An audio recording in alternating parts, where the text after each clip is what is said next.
Hello everyone, it's our 9th lecture of quantum mechanics. I hope आपने पहले वाले 8 lectures अच्छे से देखे होंगे। कोई बात समझ नहीं आई हो, कोई पॉइंट समझ ना आया हो तो प्लीज़ हमें कमेंट सेक्शन में ज़रूर बताएं। जब भी किसी रूल को, ऑपरेटर को किसी फंक्शन पे अप्लाई करते थे तो हमें क्या मिल जाता था, एक नया फंक्शन मिल जाता था और साथ ही हमें क्या मिलती थी, एक आइगन वैल्यू मिलती थी। क्या मिलती थी?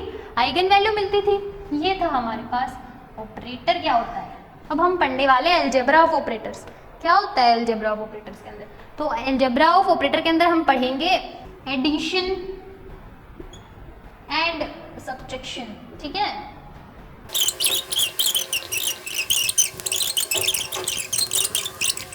तो एडिशन एंड सब्ट्रैक्शन क्या होता है?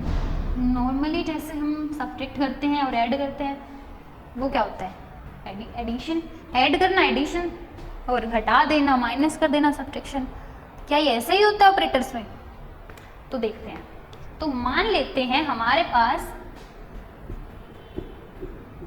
कोई भी दो ऑपरेटर हैं, ए और बी, दो ऑपरेटर्स हैं। ठीक है, ऐड करने का मतलब है, एडिशन का मतलब है ऐड करके लिख दो, माइनस सब्ट्रैक्ट करने का मतलब है माइनस। लेकिन अगर हम आपसे कहें कि आपके पास ऐसा एक ऑपरेटर है, इसको ऐड कर दो और सब्ट्रैक्ट कर दो, जैसे कि हमने ऑपरेटर अप्लाई करा था ये वाला, ठीक है, ऐसा ही हम दूसरा ऑपरेटर कर दो, कह दे कि इसमें से इसको क्या कर दो, माइनस प्लस कर दो, तो क्या होगा? कैसे होगा वो? कुछ नहीं है। देखो, अगर हम आपसे कहें कि a प्लस बी है दो ऑपरेटर, एक ए ऑपरेटर एक बी ऑपरेटर, दोनों का एडिशन है, फंक्शन पे अप्लाई करना है, तो क्या होगा? कुछ भी नहीं हो ना। क्या करो, एक बारी तो ऑपरेटर ए को फंक्शन एफ पे अप्लाई कर दो, एडिशन, और फिर क्या करो, ऑपरेटर बी को अप्लाई कर दो फंक्शन एफ पे, बस हो गया एडिशन, हो गया एडिशन, बस कुछ नहीं करना।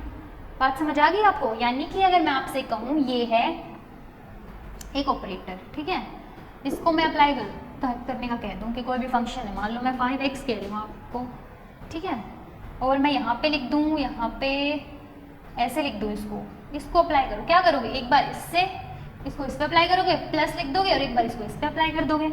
ऐसे करना है आपको। आ गई बात समझ? बस आपको ये करना है। ऐसे ही आपको सब्ट्रैक्शन में करना है। क्या करना है, a माइनस बी, ठीक है, मैं कह दूँ इस फंक्शन पे अप्लाई कर दो, क्या करोगे, एक बार इस फंक्शन पे अप्लाई करके इससे माइनस कर दो। ये नॉर्मल अलजेब्रा है, ठीक है, यानी कि ये वैसा नहीं है कि ये जैसे हमारी कुछ कंडीशंस होती थी ना, लीनियर वाली कंडीशन हमने पढ़ी थी एक, है ना, उसके आइगन वैल्यूज के अंदर हमने वो लीनियर वाली कंडीशन पढ़ी थी, ठीक है, बस कुछ ऐसा ही है। ये कुछ कंडीशंस है कि अगर आपको दिया जाए कि प्लस करना है, आपको ऑपरेटर्स दिए हुए हैं, फंक्शन पे अप्लाई करना है, तो कैसे करना है, वो किसके इक्वल आएगा, बस उस फंक्शन पे उसको अप्लाई कर दो ऑपरेटर को, और उस ही फंक्शन पे दूसरा वाला ऑपरेटर अप्लाई कर दो, क्योंकि एडिशन बोला है तो ऐड कर दो, सब्ट्रैक्शन बोला है तो माइनस कर दो, बस ऐसे हमारे ऑपरेटर क्या हो जाएंगे, इस पे अप्लाई हो जाएंगे। अब अगर हम बात करें कि हमें क्या करनी है, मल्टीप्लिकेशन करनी है, तो मल्टीप्लिकेशन के केस में क्या होता है, मल्टीप्लिकेशन जो होती है राइट टू लेफ्ट चलती है, राइट टू क्या चलती है, लेफ्ट चलती है इस केस में। बस इसके अंदर क्या होगा, देखो, मान लो मैं आपको कह रही हूँ कि आपके पास दो ऑपरेटर्स हैं ए और बी, सेम कंडीशन हम मान लेते हैं, हमारे पास सेम ही कंडीशन है मल्टीप्लिकेशन के लिए भी, मतलब सेम कंडीशन, सेम एग्जांपल हम लेके चलें, मल्टीप्लिकेशन की बात करते हैं, multiplication of operators, multiplication of operators. तो इसके अंदर मैं अगर आपको कहूँ कि हमारे पास दो ऑपरेटर्स हैं ए और बी, हमारे पास क्या है, दो ऑपरेटर्स हैं ए और बी, लेकिन इसके अंदर क्या होगा, हमारे पास जो मल्टीप्लिकेशन होगी ना दो ऑपरेटर की, वो क्या होगी, हमें क्या करना है उसके अंदर, राइट टू लेफ्ट क्या करनी होगी, वो हमें उसका ऑर्डर जो होगा राइट टू लेफ्ट होगा। मतलब कैसे होगा, जैसे कि मान लो मुझे दिया जाए ए और बी एक ऑपरेटर है, तो दो ऑपरेटर है, उसको हमें करना है एक फंक्शन पे अप्लाई, जिसको हम बोल रहे हैं एफ, ठीक है, जिस पे अप्लाई करना होता है ना, ठीक है, उसको बोलते हैं ऑपरेंड, और ये क्या होते हैं, ऑपरेशंस होते हैं, मतलब इन ऑपरेशंस को मुझे इस पे अप्लाई करना है, ऑपरेंड पे, ठीक है, ऐसे करना है। तो क्या होगा यहाँ पे, तो ऑर्डर ऑफ ऑपरेशन जो है वो राइट टू लेफ्ट है, तो यहाँ पे क्या होगा, ए बी एफ का मतलब है अगर मैं इसको इससे मल्टीप्लाई कर रही हूँ और इस फंक्शन पे अप्लाई कर रही हूँ मैं, तो यहाँ पे इसका जो ठीक है हमारे पास ऑपरेटर, तो यहाँ पे इसका जो तो क्या होगा यहाँ पे इसका मतलब क्या है कि जो हमारे पास ए बी एफ है जो हमने अप्लाई करा है, इसका मतलब है जो फंक्शन एफ है ना वो पहले तो क्या होगा, ऑपरेट होगा किसके ऊपर, कहाँ से कहाँ जा रहा है ये, राइट टू लेफ्ट ऐसे, ठीक है। पहले ये वाला इस पे लगेगा, फिर ए वाला जो ऑपरेटर है वो किसके ऊपर लगेगा, एफ ऑपरेंड के ऊपर अप्लाई होगा। आई बात समझ, ठीक है। यानी कि अगर ए बी एफ दिया हुआ है हमें, तो जो फंक्शन एफ है उसको हम पहले ऑपरेट करेंगे, बी मतलब बी ऑपरेट करेंगे उसके ऊपर, और हमें एक नया फंक्शन मिल जाएगा जिस फंक्शन को हम नाम, देखो यहाँ पे है ये ऐसे, मतलब मुझे ये दिया गया, अगर मुझे ये अप्लाई करना है, एक एग्जांपल देके बताऊंगा आपको, बहुत आसानी से समझ आ जाएगा। हो गया। अब अगर मैं इसको अप्लाई कर रही हूँ इसके ऊपर, तो मान लो मुझे एक नया फंक्शन मिलता है एफ डैश हो गया, अब इसके ऊपर अप्लाई कर दो, हो गया। अब एग्जांपल की बात करते हैं। मान लीजिए मैं आपसे कहूँ डी बाई डी एक्स है, ठीक है, एक ही टाइप का ऑपरेशन है, 2 बार अप्लाई करना है। मान लो आपको अप्लाई कह दूं मैं 40x² पे अप्लाई कर दो, ठीक है, कर देते हैं। मल्टीप्लीकेशन ही है ना इनकी, तो कैसे होगा, ये वाला पहले ये ऐसे चलता है ना कि ऐसे, मतलब ये इस पे ऐसे नहीं होगा, ऐसे अप्लाई होगा, मतलब ऐसे नहीं कि ये वाला इस पे अप्लाई होगा, कहने का मतलब है ये यहाँ से ये वाला पहले इस पे अप्लाई होगा। तो कैसे होगा, डी बाई डी एक्स निकाल लूँ मैं अगर इसका, तो कितना हो जाएगा, 2 आगे आ जाएगा 80x हो गया। अब ये वाला तो इस पे ऑलरेडी अप्लाई हो चुका है, इसको सोल्व करने के बाद तो 80x आ गया। अब इसके ऊपर मुझे डी बाई डी एक्स फिर से अप्लाई करना है, तो क्या आ गया, 80 आ गया, है ना। डिफरेंशिएशन ऐसे तो होता है, पावर में से एक माइनस होता जाता है, ऐसे इसमें हो गया है, और पावर एक आगे आ जाती है, इसकी पावर 1 थी, आगे आगे 80 रहेगा, ये तो इसका करेंगे तो 2 आगे आगे 80x हो गया, पावर 2 - 1 हो गई, ठीक है। उसको company X as it is लिख देंगे, ये हो गया हमारे पास। तो ऐसे क्या होता है, मल्टीप्लिकेशन वाला जो मतलब ऑपरेटर्स होते हैं उनकी मल्टीप्लिकेशन ऐसे की जाती है, मतलब पहले जो आगे दे रखा है वो, मतलब जो सेकंड नंबर पे दे रखा है पहले वो अप्लाई कर दो, जो उस फंक्शन के ज़्यादा पास है पहले वो अप्लाई कर दो, फिर उसके बाद ये वाला, मतलब कि मैं यहाँ पे कह देती इसको ऐसे अप्लाई करो, तो क्या करना होता है, फिर इसको कर देते हैं यहाँ पे ऐसे अप्लाई, ठीक है, हो जाता ऐसे हो जाता है ये। तो ये था हमारे पास क्या, मल्टीप्लिकेशन, क्या था ये हमारे पास, मल्टीप्लिकेशन ऑफ ऑपरेटर। तो हमने क्या क्या पढ़ लिया, एडिशन पढ़ लिया, सब्ट्रैक्शन पढ़ लिया, मल्टीप्लिकेशन पढ़ लिया। अब हम तीसरा पढ़ते हैं कॉम्यूटेटिव। क्या पढ़ते हैं, वैसे तो ना बहुत सारे हैं, जब हम कॉम्पिटिटिव एग्जाम्स की बात करते हैं तो हमें बहुत कुछ पढ़ना रहता है, लेकिन जब हम नॉर्मली थियोरेटिकल एग्जाम्स हमें देने, जैसे ग्रेजुएशन के एग्जाम्स हमें देने हैं, तो उसके अंदर हमें ऐसा इतना कुछ नहीं करना होता, तो कॉम्यूटेटिव की बात करते हैं, ठीक है। और वी कैन से कॉम्यूटेशन, ठीक है, कि कोई भी 2 ऑपरेटर्स हैं वो कैसे वो कम्यूट कर रहे हैं, जिस तौर तो नॉर्मलाइज है ना, वैसे एक कंडीशन होती है। मल्टीप्लिकेशन के अंदर ऐसा कोई कंडीशन नहीं थी, बस हमें क्या करना था, उसको ऐसे अप्लाई करना था, ठीक है। इसके अंदर हमारे पास क्या है, कंडीशन है। तो कंडीशन कैसे होती है, इसके अंदर कंडीशन ये है कि अगर ए कोई ऑपरेटर है, बी भी कोई ऑपरेटर है, किसी फंक्शन पे अप्लाई कर रहे हो और फिर तुम उल्टा कर दो उसका, फिर आप लोग उसका उल्टा कर दें, रिवर्स कर दें। आप समझ रहे हैं इसका मतलब क्या है, मैंने एग्जाम्पल लिया था एक, मान लो ये ऐसे है,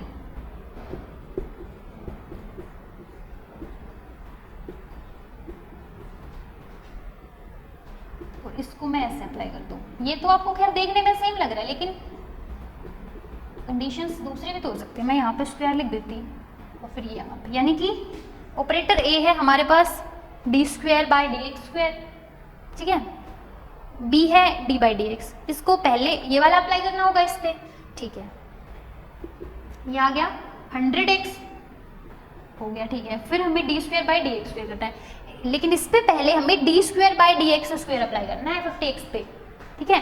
पहले इसमें हमने b अप्लाई करा, b ऑपरेटर अप्लाई करा, फिर a अप्लाई करा, इसमें हमने पहले a अप्लाई करा देन b अप्लाई करा, और ये करने के बाद अगर वैल्यूज सेम नहीं आ रही हैं तो हम कहेंगे कि जो 2 ऑपरेटर्स हैं, ठीक है, the 2 operators are said to be non commutative to each other, कि वो दोनों जो ऑपरेटर्स हैं वो क्या नहीं कर रहे हैं, एक दूसरे से कम्यूट नहीं कर रहे हैं, दे डू नॉट कम्यूट, ठीक है, ऑपरेटर्स क्या नहीं कर रहे हैं, कम्यूट नहीं कर रहे हैं। और अगर वो कर रहे हैं, वैल्यू सेम आ रही है, तो हम कह देंगे कि वो क्या कर रहे हैं, कम्यूट कर रहे हैं। क्या कर रहे हैं, कम्यूट कर रहे हैं। बस ऐसे करना है हमें, ठीक है। एक एग्जाम्पल ले लेते हैं एक एग्जाम्पल। तो एक क्वेश्चन है हमारे पास, इससे ना थोड़ा ज़्यादा अच्छे से क्लियर हो जाएगा। ये जो मैंने एग्जाम्पल दिया ना अभी, ये 50x वाला, इससे भी थोड़ा सा अलग एग्जाम्पल ले लेते हैं, ठीक है, तो ज़्यादा अच्छे से आप समझ पाएंगे। तो एक क्वेश्चन है हमारे पास, हमें ऑपरेटर दिए गए हैं दो। पहला ऑपरेटर है d/dx, दूसरा ऑपरेटर हमें दिया गया है d²/dx², ठीक है।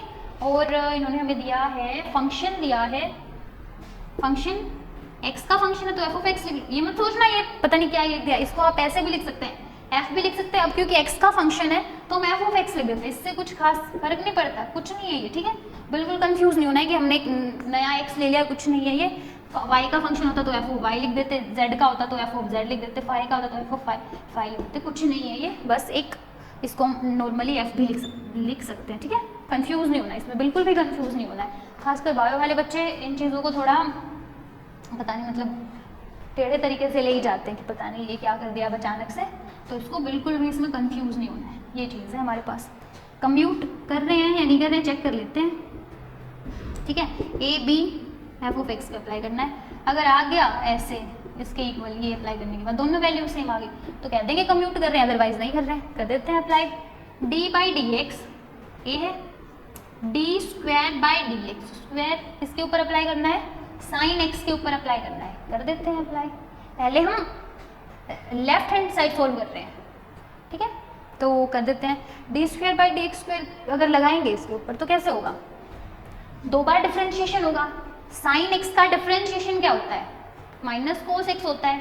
साइन x का डिफरेंशिएशन कितना होता है, माइनस कोस x होता है, ठीक है, कितना होता है, माइनस कोस x होता है।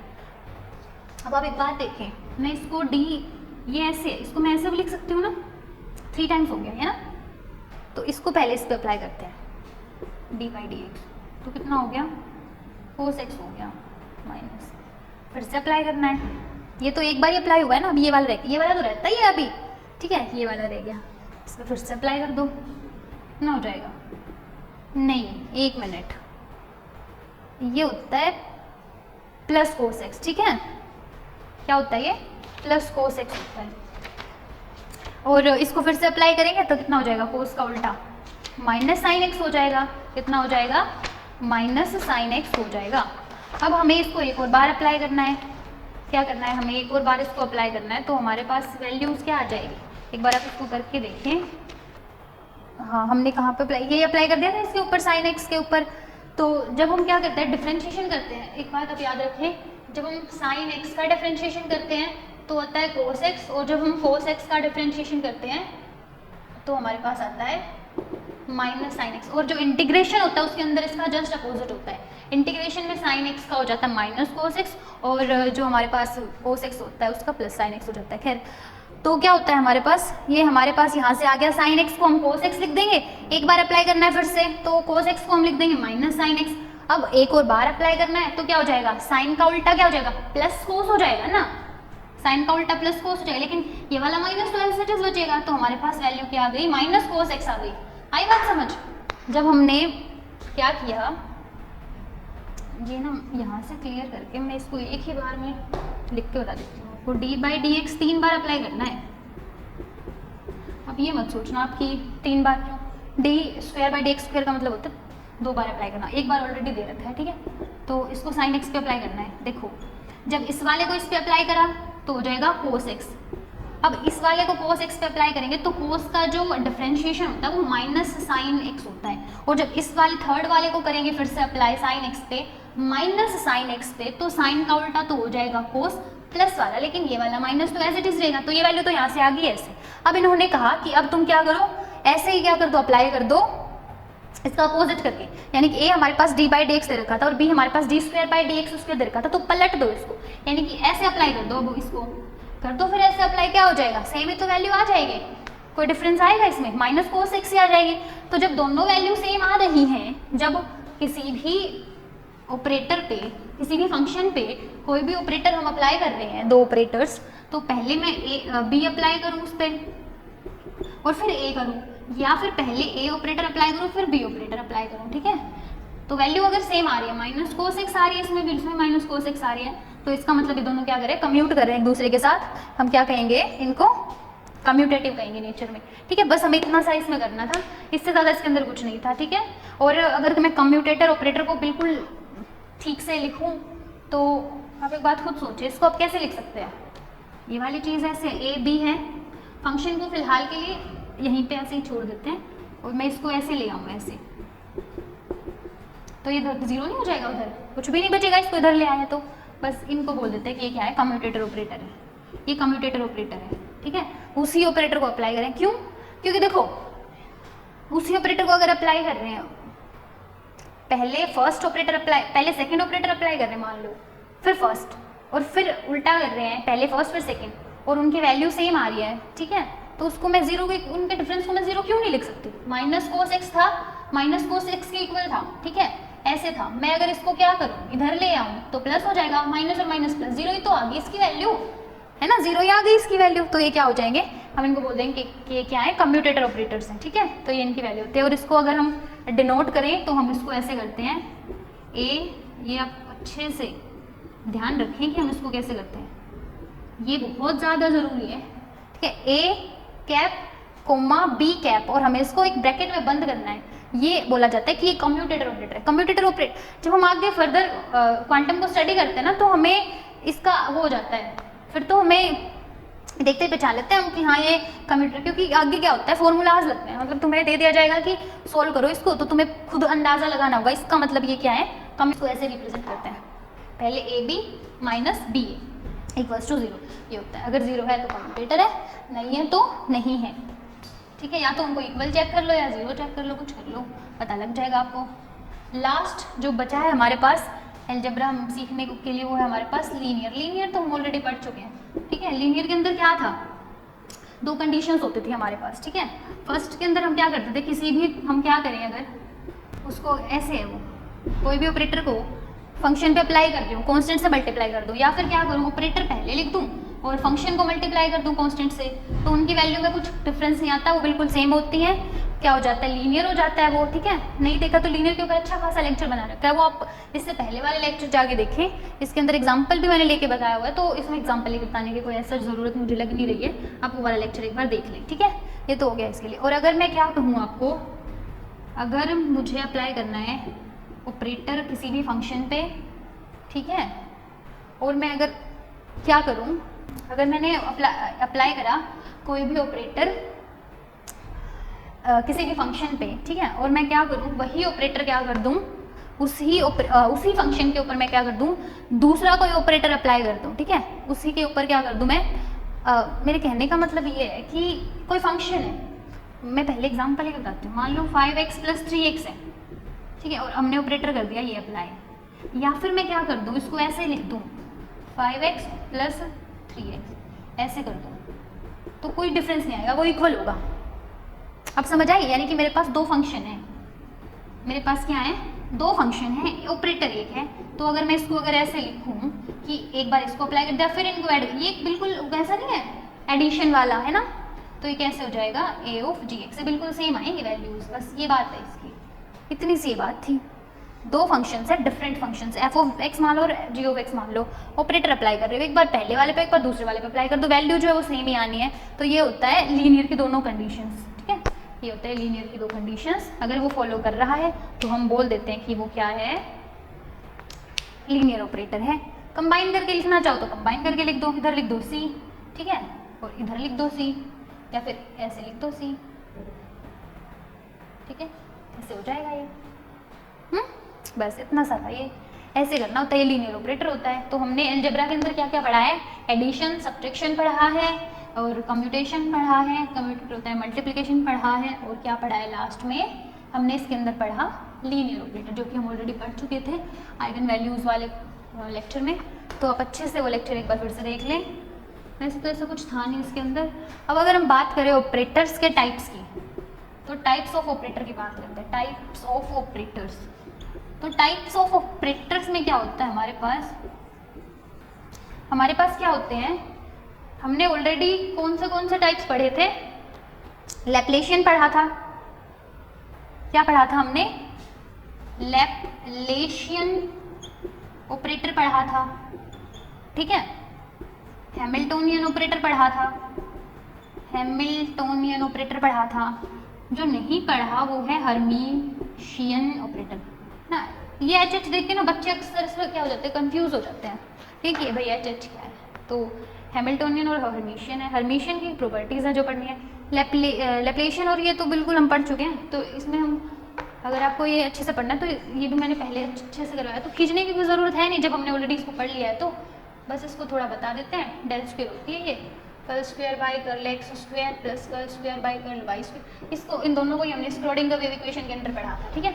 ये होता है लैप्लेशियन ऑपरेटर। किसके अंदर पढ़ा था हमने इसको, एच साई इक्वल्स टू ई साई वाली जो लास्ट में निकाल ली थी हमने, वो इन्हीं चीज़ों को मिला के निकाली थी। और ये वाला जो था क्या था, ये हर्मिशियन ऑपरेटर था। किसके अंदर पढ़ी थी हमने ये चीज़ें, स्क्रोडिंगर वेव इक्वेशन के अंदर पढ़ी थी। स्क्रोडिंगर वेव इक्वेशन का जो लेक्चर है उसको ज़रूर देखें, उसके अंदर ये इतने अच्छे से एक्सप्लेन कर रखा है, आपको वहाँ से समझ आ जाएगा। ये कुछ नहीं है, बस याद रखना है। इसको रिप्रेजेंट करते हैं इस उल्टे ट्राइंगल से, ठीक है, ऐसे इसका स्क्वायर, इसको ऐसे करते हैं। ये लैप्लेशियन ऑपरेटर होता है, हमारे पास क्या होता है, हर्मिशियन ऑपरेटर होता है। ये क्या होता है हमारे पास, हर्मिशियन सॉरी हैमिल्टोनियन ऑपरेटर होता है।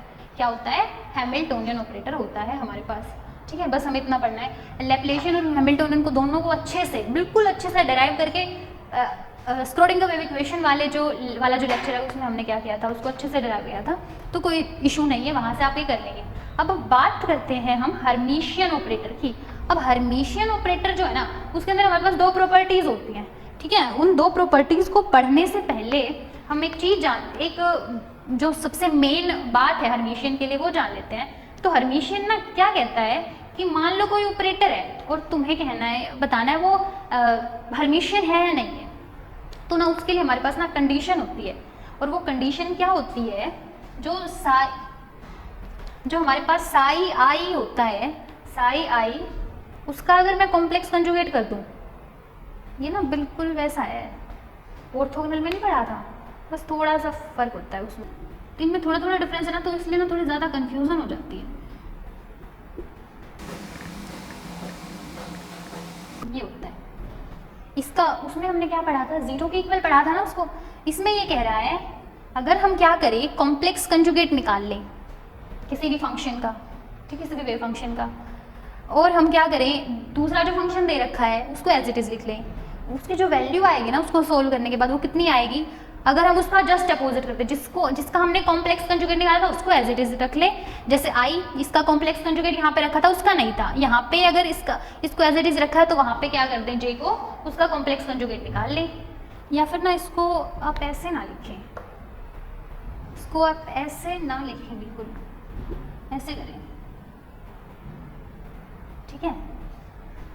ये ऐसे, वो जो कंडीशन थी ना, वो कंडीशन है हमारी ऑर्थोगोनल की, ठीक है, जीरो के इक्वल। उसमें बहुत कंफ्यूज करना क्या है इसके अंदर, देखो इसके अंदर ना इतना मामूली सा डिफरेंस है, और वो डिफरेंस क्या है, साई आई स्टार ए कैप साई जे, इसमें बस साई जे को आगे लिखा है।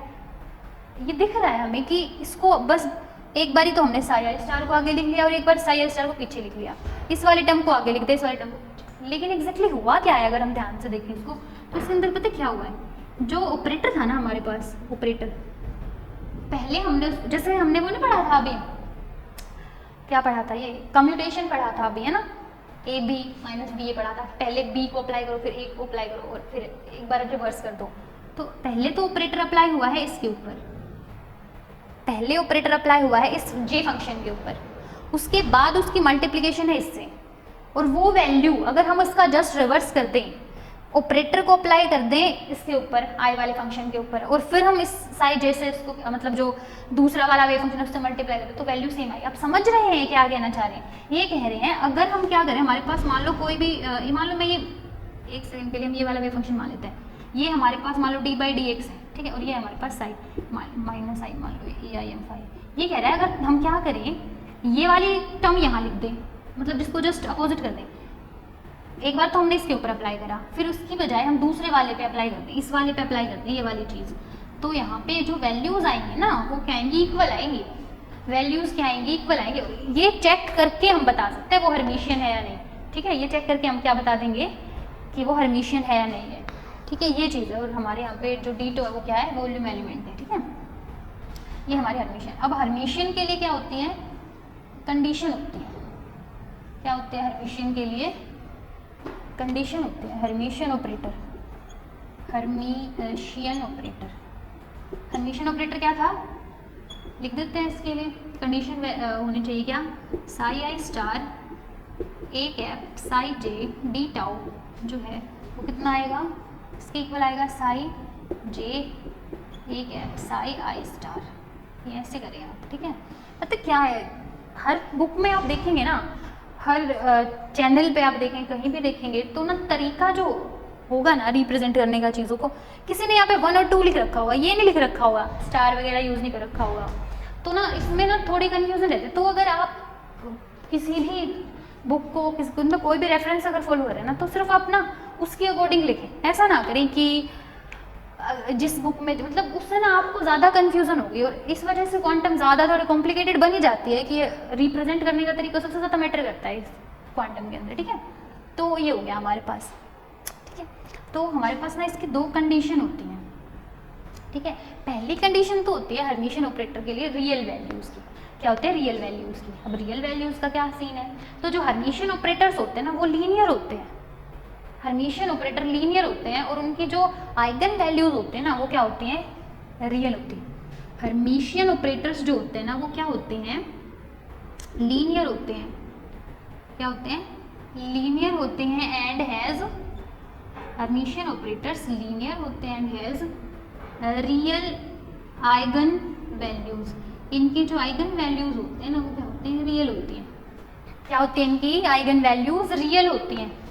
अब ये चीज़ को चेक करनी होगी हमें, लेकिन उससे पहले दूसरा भी पॉइंट देख लेते हैं। हर्मिशियन ऑपरेटर्स जो होते हैं इनकी जो वैल्यूज़ होती हैं, डिफरेंट आइगन वैल्यूज़ होते हैं, वो क्या होती हैं, ऑर्थोगोनल होती हैं, orthogonal to each other. Hermitian operators की क्या होती हैं, डिफरेंट आइगन वैल्यूज़ होती हैं, और वो सारी क्या होती है, एक दूसरे की ऑर्थोगोनल होती हैं। क्या होते हैं, ऑर्थोगोनल होते हैं। तो बात करते हैं सबसे पहले लीनियर प्रॉपर्टी की। तो हमने जैसे एक एग्जाम्पल के एक नॉर्मल डेरिवेशन से ही पढ़ लेते हैं कि एक हर्मिशियन ऑपरेटर मान लो ए कैप, ठीक है, और हमारे पास फंक्शन हो गया कोई भी, और क्या हो गया हमारे पास, ये है मान लो हमारे पास ऐसे, क्या हो गया हमारे पास, ये ऐसे है मान लो, ठीक है। अब इसके अंदर क्या है, आपको क्या करना है, इसको चेक करना है लीनियर और रियल वैल्यूज। अब रियल वैल्यूज चेक करने के लिए क्या करते हैं, 2 फंक्शंस को पढ़ते चलेंगे हम, ठीक है, 2 फंक्शंस को पढ़ेंगे। ये मान लो हमारे पास इक्वेशन है फर्स्ट, ये क्या है हमारे पास, इक्वेशन नंबर फर्स्ट है। अब क्या करो, मल्टीप्लाई कर दो, ये जो टर्म है ना, इस वाली पूरी टर्म को ना मल्टीप्लाई कर दो, इससे मल्टीप्लाई कर दो। मान लो हम इसको मल्टीप्लाई कर दे साई आई, किससे मल्टीप्लाई कर दो, मान लो हम इसको साई आई स्टार से मल्टीप्लाई कर रहे हैं, किससे मल्टीप्लाई कर दिया हमने, इसको साई आई स्टार से मल्टीप्लाई कर दिया साई आई स्टार से मल्टीप्लाई। तो क्या होगा, एक तो चीज़ आ गई हमारे पास ये, इसको हम सेकेंड इक्वेशन, एक बार ना ध्यान से सब्र शांति से एक बार इसको देखते चलिएगा। अब हमने इसको मल्टीप्लाई कर दिया, अगर मैं क्या करूँ, ये जो ए वैल्यू है हमारे पास, हमें पता है आइगन वैल्यू होते हैं, कांस्टेंट होता है, मैं इसको अगर ऐसे लिख लूँ, साई आई स्टार तो है, ठीक है, ये क्या हो गया, साई आई हो गया, ठीक है, डीटा हो गया, ठीक है। इसको अगर मैं यहाँ पे ऐसे लिख दूँ, ए को बाहर निकाल दूँ और साई आई स्टार और साई आई ऐसे ही लिख दूँ, कोई दिक्कत नहीं होगी किसी को भी, हो गया ये ऐसे। अब अगर मैं क्या करूँ, ये जो टर्म थी हमारे पास, ये फर्स्ट इक्वेशन थी, इसका अगर कॉम्प्लेक्स कंजुगेट निकालूं तो क्या निकलेगा, ए cap psi I star A psi I star, A psi I star, ये क्या हो जाएगा, इसका कॉम्प्लेक्स कंजुगेट हो जाएगा। क्या हो जाएगा, ये इसका कॉम्प्लेक्स कंजुगेट हो जाएगा। ठीक है, लेकिन अब हमें ये भी नहीं पता कि जो हमारे पास आइगन वैल्यू दी है, ठीक है, हमें क्या प्रूव करनी है, रियल प्रूव करनी है, लेकिन फिलहाल के लिए तो इसको कॉम्प्लेक्स कंजुगेट हम इसको ऐसे ही लिखेंगे, लिख दिया हमने इसको ऐसे। अब यहाँ से ना अगर हम यहाँ पे क्या करें, मल्टीप्लाई कर दें, यहाँ पे भी हम क्या मल्टीप्लाई करें, साई आई स्टार ऑलरेडी है, अगर मैं इसको किससे मल्टीप्लाई कर दूँ, साई आई से मल्टीप्लाई कर दूँ, ठीक है, साई आई से मल्टीप्लाई कर दूँ और इंटीग्रेट कर दूँ किसकी रिस्पेक्ट में, जैसे इसके अंदर करा था, क्या आ जाएगा, ए स्टार साई आई स्टार, और साई से मल्टीप्लाई करा है ना मैंने, साई आई से, और डी मल्टीप्लाई करा है तो ये हो जाएगा यहाँ पे ऐसे, और यहाँ पे कितना हो जाएगा, ये साई आई से मल्टीप्लाई करा है, ए स्टार साई आई स्टार डी टाउ हो जाएगा, यहाँ पे भी इतना ही हो जाएगा डी टाउ। ठीक है, इंटीग्रेशन करना है तो डी टाउ तो आएगा ही, वॉल्यूम एलिमेंट है। ठीक है, हो गया यहाँ पे। अब अगर आप ध्यान से देखें तो जो लेफ्ट हैंड साइड है सेकेंड इक्वेशन की, psi I star A psi i d tau, ये ना बिल्कुल किस सेकेंड इक्वेशन में डी टाउ लिखना है, ये ना बिल्कुल किसके जैसी है, कोई डिफरेंस नहीं इन दोनों में, कोई डिफरेंस नहीं है ना, आगे पीछे ही तो लिख रखी है ए की वैल्यू, कोई डिफरेंस नहीं है, ये इसके इक्वल है।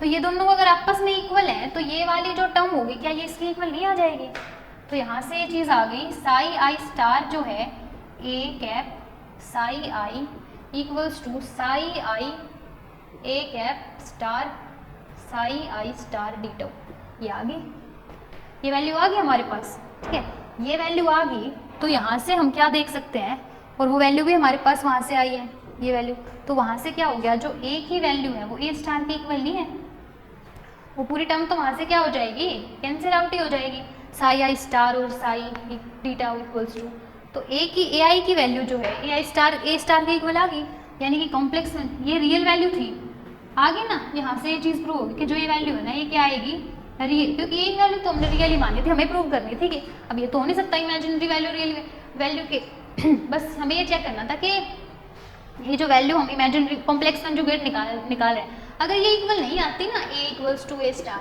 तो क्या होता, फिर यहाँ से बात हो जाती कि रियल वैल्यू नहीं है, आइगन वैल्यू जो है हर्मिटियन ऑपरेटर के केस में रियल नहीं है, लेकिन ये रियल मान के चली, फिर ये इसके इक्वल आ गई, तो इसका मतलब तो ये रियल है।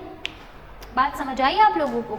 हमने क्या किया है, बस दो जो इक्वेशन ली थी हमने, ये इसको हमने साई आई स्टार से मल्टीप्लाई करा, इंटीग्रेशन करा, फिर इसका कॉम्प्लेक्स कंजुगेट निकाला, मल्टीप्लाई करा, ये चीज़ हमने यहाँ से देख ली कि ये चीज़ हमने यहाँ से देख ली, ये वाली और ये वाली, इसके अंदर क्या था, ये वाली टर्म अगर आपस में इक्वल है तो ये वाली टर्म भी इक्वल हो जाएगी, मतलब साई आई ए स्टार, ये वाली टर्म अगर इसके इक्वल है तो ये दोनों आपस में इक्वल नहीं हो जाएंगे, तो ये वाली टर्म और ये वाली टर्म को इक्वल पुट करोगे तो ए और ए स्टार की वैल्यू, इससे ये कैंसिल हो गई, यहाँ से ये वैल्यू आई जाएगी, तो ये वैल्यू क्या आ गई हमारे पास, ए इक्वल्स टू ए स्टार आ गया। यहाँ से ये चीज़ प्रूव हो गई कि जो हर्मिटियन ऑपरेटर होता है उसके अंदर जो आइगन वैल्यू होंगी हमारे पास वो सारी की सारी क्या आएंगी, रियल आएंगी, क्या आएंगी, रियल आएंगी। ठीक है, क्या आएंगी, रियल आएंगी। उम्मीद है आप मेरी बात समझ गए हैं।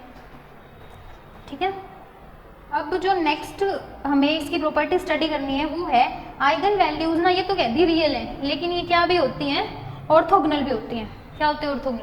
ऑर्थोगोनल की प्रॉपर्टी हमने पढ़ी थी, दो वेव फंक्शंस हैं, ऐसे लिखो तो जीरो आनी चाहिए वैल्यू, कोई भी दो वेव फंक्शन है, कैसे भी किसी भी प्रकार की, इसका कॉम्प्लेक्स कंजुगेट निकाल लो, ऐसे कोई भी वेव फंक्शन है और वो जीरो की इक्वल वैल्यू दे रहा है तो हम कहेंगे कि वो क्या है, ऑर्थोगोनल है। ठीक है, तो क्या करते हैं, सेम टू सेम करना है, इसके अंदर भी एक वेव फंक्शन मान लो साई आई इक्वल्स टू, बस इसके अंदर अब हमारे पास क्या है, जे की टर्म है, तो एक जे जो है हमें नया एक इक्वेशन मानना पड़ेगा, नई इक्वेशन माननी पड़ेगी। ठीक है, मान लो, और एक इक्वेशन मान लो ए साई जे इक्वल्स टू ए साई जे, एक में स्टार मान लो, इसको स्टार मान लो, इसको स्टार मान लो, किसी भी साइड हम स्टार मान लेंगे। ठीक है, या फिर क्या करो आप, एक को तो ऐसे ही ले लो, एक को ऐसे कर लेते हैं। ठीक है, ये हो गया हमारे पास। अब हमें क्या करना है इसके अंदर, अगर हम मल्टीप्लाई कर दें साई जे स्टार को और इंटीग्रेट कर दें देखो इस वाले टर्म में तो हमें साई जे स्टार से मल्टीप्लाई करना है, साई जे स्टार, ठीक है, डीटा हो जाएगा, डीटा हो जाएगा। और इस वाली टर्म में हमें करना है, इस वाली इक्वेशन में साई आई से करना है, डीटा हो जाएगा, साई आई डीटा हो जाएगा। हो गया, ठीक है, कुछ सेम सेम दिखेगा, साई आई ए दिख रहा है, ये चीज़ दिख रही है ना, दिख रही है ना, ये सेम सेम, ये सेम है तो ये फिर क्या हो जाएंगे, इक्वल हो जाएंगे, ये इक्वल हो जाएंगे। तो यहाँ से क्या आ गया, साई जे स्टार ए साई आई डीटा जो है वो किसके इक्वल आ गया, Sai i A Sai J star डीटा equal आ गया। मतलब इक्वल ही तो है दोनों टर्म, ठीक है, दोनों की left hand side right hand side की इक्वल होगी। आगे ये चीज़ अब अगर हम अब क्या करें, यहाँ से हमारे पास ये तो चीज़ क्लियर होगी, लेकिन हमें यहाँ पे चेक क्या करना है, वो ऑर्थोगोनल है या नहीं है। तो हमारे पास आइगन वैल्यूज जो है वो क्या होनी चाहिए, हम उसको देखते ही बता दें कि ये इस वाली इक्वेशन के लिए, तो मेरे को यहाँ पे इसको डिफरेंशिएट करने के लिए कुछ नाम देना पड़ेगा। तो मैं इसको ए आई और इसको ए जे नाम दे देती हूँ। इसको मैंने ए आई और ए जे नाम दिया, ये तो वैल्यूज ठीक है सेम है। अब इन वाले की बात करें, ये सेम है तो ये भी सेम होंगी, ये सेम होंगी, तो ए आई को इंटीग्रेशन से बाहर लिख देते हैं, कॉन्स्टेंट होता है, साई आई साई जे star ditto equals to A जे बाहर लिख लिया, साई जे स्टार साई जे नहीं साई आई डीटो, ऐसे हो गया। ये वाली टर्म तो खत्म, यहाँ से आई आई आई जे हो गया इसके इक्वल, और आई इसको हम जीरो लिख सकते हैं ऐसे, इसको हम क्या लिख सकते हैं, ऐसे लिख सकते हैं, है ना, इस वैल्यू को हम ऐसे लिख सकते हैं। तो यहाँ से एक चीज़ तो क्लैरिफाई हो गई। या फिर ना एक काम करो, इस चीज़ को यहाँ से छोड़ो, इसको ना बिल्कुल आसान तरीके से मैं आपको बता देती हूँ, बिल्कुल ही।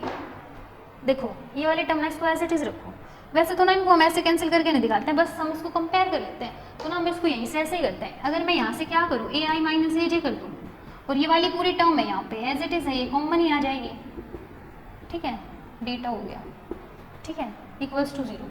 अब यहाँ से ना ये कहा गया, ये वाली टर्म इसके इक्वल आए तो बोल देते हैं ऑर्थोगोनल है, तो ये वाली चीज़ तो है इसकी, लेकिन जो ए आई माइनस ए जे है ना, वो जीरो के इक्वल नहीं होगा। अब सिर्फ ये वाली टर्म जीरो के इक्वल है और ये वाली टर्म जीरो के इक्वल नहीं है, तो ए आई की वैल्यू किसके इक्वल है, ए जे के इक्वल है। यहाँ से ये चीज़ क्लैरिफाई हो गई। और ये तो क्योंकि क्या है, ऑर्थोगोनल है, क्या है ये, ऑर्थोगोनल। अब ए आई माइनस ए जे तो क्या नहीं हो सकता, जीरो हो ही नहीं सकता। क्यों जीरो नहीं हो सकता, क्योंकि ये वैल्यूज तो डिफरेंट है। ये वैल्यूज क्या है, आइगन वैल्यूज, क्योंकि खुद हर्मिशियन ऑपरेटर जो है उसके अंदर ये बात जब उसको पढ़ा गया तो ये बोला गया कि जो हर्मिशियन ऑपरेटर होता है उसको जब हम सोल्व करते हैं तो हमें जो आइगन वैल्यूज मिलती हैं वो डिफरेंट होती हैं। कोई भी दो वैल्यूज जो है वो सेम नहीं है, तो ये तो आइगन वैल्यूज ही है ना। ए आई और ए जे आइगन वैल्यूज है, डिफरेंट वेव फंक्शंस, तो ये सेम नहीं है। अब ये सेम नहीं है तो A i minus A i equals to A j कैसे हो सकता है, नहीं, यहाँ से ये चीज़ ऐसे आ रही है, लेकिन आप एक बार ध्यान से समझें, ये चीज़ ऐसे नहीं हो सकती, ये ऐसे नहीं हो सकता। तो इसका ये मतलब है ए i minus A J zero नहीं हो सकता, और ये जीरो नहीं हो सकता, ये जीरो नहीं हो सकता। तो किसके पास रास्ता बचा कि कौन सा, देखो ये इक्वेशन आ गई है, मतलब ये कुछ ऐसा है 2x + 5 है और यहाँ पे 3x + 9 है और ये जीरो के इक्वल है। और मैं आपसे कह रही हूँ कि किसी भी हालात में जो ये है ना, ये वैल्यू है 2x - 5 बोल देते हैं इसको, ये ना जीरो नहीं है, इतना पता है बस, ये नहीं पता ये जीरो है या नहीं है, पर ये जीरो नहीं है इतना पता है। तो जब ये जीरो नहीं है तो किसके पास रास्ता बचा जीरो होने का, इसके पास, ये जीरो होगा। ये वैल्यू क्या होगी फिर, ये जीरो के इक्वल है, या तो ये जीरो के इक्वल नहीं है, ये जीरो के इक्वल नहीं है, तो क्यों नहीं। तो इससे यहाँ से ये चीज़ क्लैरिफाई है कि भाई क्योंकि वैल्यूज इक्वल नहीं है, 2x = 5 नहीं हो सकता ना, 2x = 5, 2 × 1 कर लो 2 होगा, 2 × 2 कर लो 4 होगा, 2 × 3 कर लो 6, 5 तो नहीं होगा ना। तो यहाँ पे ये ऐसे हो गया, ठीक है। यहाँ से ये चीज़ हमारी क्या होगी, क्लैरिफाई हो गई कि ये क्या है, ऑर्थोगोनल वेव फंक्शन है। क्योंकि आइगन वैल्यूज तो होते ही डिफरेंट हैं, तो हम कह ही नहीं सकते कि आइगन वैल्यूज जो है वो सेम है इसकी, और वो अगर डिफरेंट है तो फिर क्या हो गया, यही चीज़ बच गई, इसी चीज़ को जीरो होना पड़ेगा। और ये जैसे हमने स्क्रोडिंगर वेव इक्वेशन के अंदर नहीं पढ़ा था, वो ए और बी का कुछ था, जो कॉन्स्टेंट्स थे हमारे पास कि या तो ए जीरो होगा या बी जीरो होगा, फिर उसमें से हमने ए को एज इट इज मान लेता, हमने कह दिया था बी को जीरो पुट कर लेते हैं ना, ए साइन के एक्स था और प्लस बी साइन बी कोस के एक्स ऐसा कुछ था वहाँ पे, ये था ना हमारे पास। तो स्क्रोडिंगर वेव इक्वेशन के अंदर हम ये पढ़ के आए थे। तो ये था हमारे पास। अब क्या होगा यहाँ से, ये चीज़ क्लैरिफाई हो गई कि जो साई आई साई जे स्टार डेटो है, इनमें से कोई भी एक को सेटिस्फाई करना चाहिए था। वो किसको कर रहा है, इसको कर रहा है, ऑर्थोगोनल है इसका मतलब। तो यहाँ से क्या चीज़ हो गई फाइनल, कि जो हर्मिशियन ऑपरेटर्स होते हैं, पहली बात लीनियर होते हैं, उनके जो आइगन वैल्यूज होते हैं वो रियल होती हैं। ठीक है, क्या होते हैं, रियल होते हैं, क्योंकि ए आई की वैल्यू ए स्टार की वैल्यू और ये रियल थी, तो अगर ये इमेजिनरी मान के चले हैं हम, तो ये इसके इक्वल आ रही है, तो सिंपल है, ये रियल ही है। क्या है, ये रियल ही है। और दूसरी बात क्या थी, जो हर्मिशियन ऑपरेटर्स होते हैं हमारे, वो क्या होते हैं, हर्मिशियन ऑपरेटर्स हमारे क्या होते हैं, ऑर्थोगोनल होते हैं। उनके जो वैल्यूज होते हैं, आइगन वैल्यूज, वो क्या होते हैं, डिफरेंट होती हैं, डिफरेंट वेव फंक्शंस के लिए, कभी भी सेम नहीं होती। तो ये था हमारा आज का लेक्चर। तो अगर आपको कोई भी डाउट है, कोई भी क्यूरी है, तो प्लीज़ आप कमेंट सेक्शन में जरूर बताएं, ताकि हम आपकी प्रॉब्लम को रिजॉल्व करने का ट्राई करें। ठीक है, और बने रहिए हमारे साथ, कीप सपोर्टिंग, कीप वॉचिंग।